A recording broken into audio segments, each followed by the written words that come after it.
lagi na urang kun na alah mau bola pis ada hanjat nonton pi nonton pakon teman puna ku nonton kafe itu yang ku nonton awak Arabnya ke awak kampung Nabi Muhammad menyana Rasulullah kadang nabi-nabi kerja naula-ula kan tawa pegah hamba lagi nyan wallahu alam na urang kun lo ikah tau kadukuk lo mau Arab kudukung wa kampung Nabi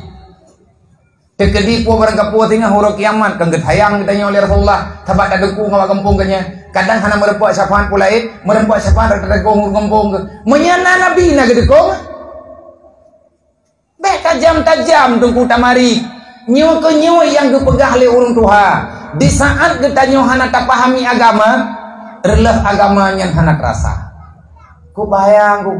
roh mau putabu agama na bak roh mau pelek bak roh mau pahala atas harap bak roh mau putoi atas salah yang namanya kesalahan kiban cara lagi kita tak kaitkan dengan Rasulullah.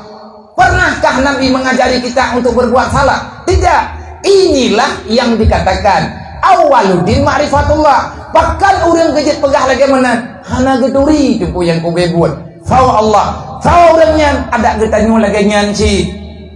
malamnya wadro nado yang nablah no dan menanti maklum yang nablah no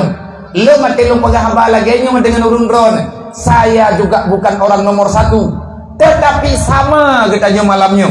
long kejit pegah hamba lagi nyo di ke urun dron karena lo yakin urun dron sama ngan lo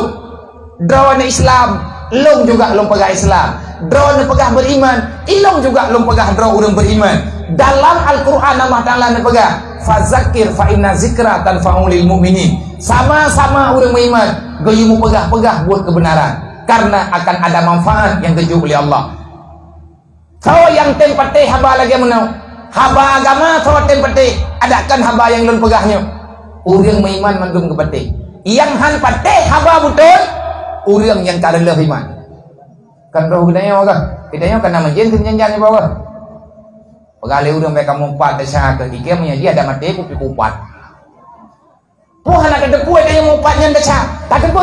tapi menyaji ike bekat kamu kupat maka sakit atat ate ku kunyi maka sakit ate kunyi orangnya ipekem lah koke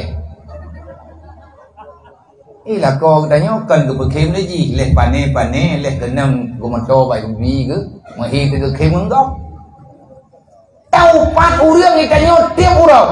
ipegang le urang baik nemu pat nyen dasa takun le katanya ilong menyaji bah berdasa ikali nah dasa tu puhan 2 kali lipat dasa katanya yang pertama dasa temu pat yang kedua talawan dasa han gebi mu pat talawan lebih berat dasa nya mai beli tu